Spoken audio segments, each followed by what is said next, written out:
Ha?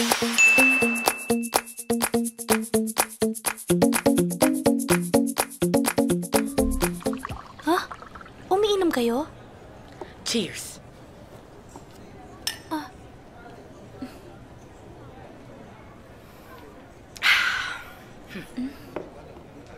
Sister, bakit naman ho dito? Pwede naman ho tayo sa ibang... Dahil malaki na ang problema mo, Virginia. Uminom ka pa. Okay. Ano? Paano kung mabuntis ka? Tapos bigla kang iwan ng lalaking yun? Sige. Sister, mahal ko siya. Ang tanong, mahal ka ba niya? Ibinigay mo na ang sarili mo sa kanya. Ni hindi mo alam kung saan lupalop nang galing yung lalaking yun. Binigyan niya ho sa akin ang sarili niya Sino naman ho ako para tumanggi? Yan ang problema sa inyong mag-ina. Si Ate Corazon, naluloko sa bagets. Ikaw naman naluloko sa kung sinong Poncio Pilato na yan. Bakit, sister?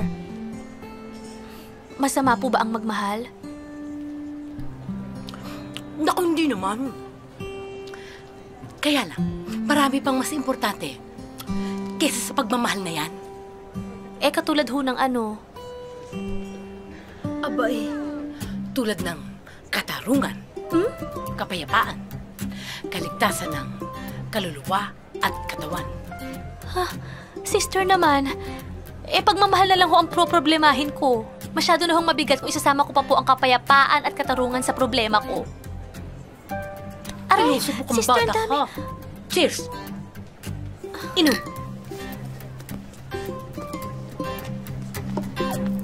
Eto lahat yung mga pasalubong ko sa'yo. Lahat ng favorite mo, ne.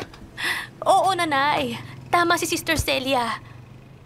Binigay ko yung sarili ko sa lalaking wala naman po akong kasiguraduhan kung pakakasalan ako o hindi. Oo na! Makasalanan ako! Madumi akong babae! Nakakadiri ako! Isa akong immoral! Madungis! Karimari-marim! Aro, Diyos ko? Ang aba. Tapos ka na. Nay... Sus, kung makahinay naman ito.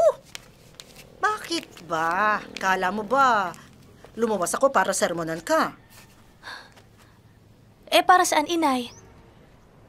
Kasi, miss na kita.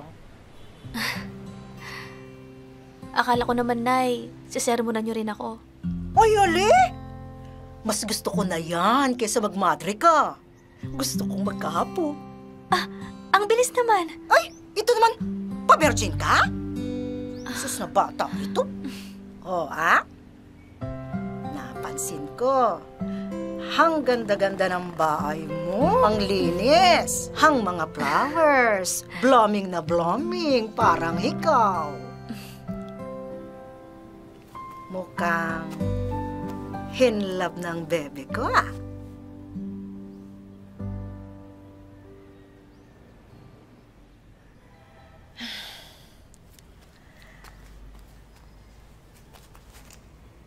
Alam mo, anak, pumunta ako rito kasi gusto kong makita.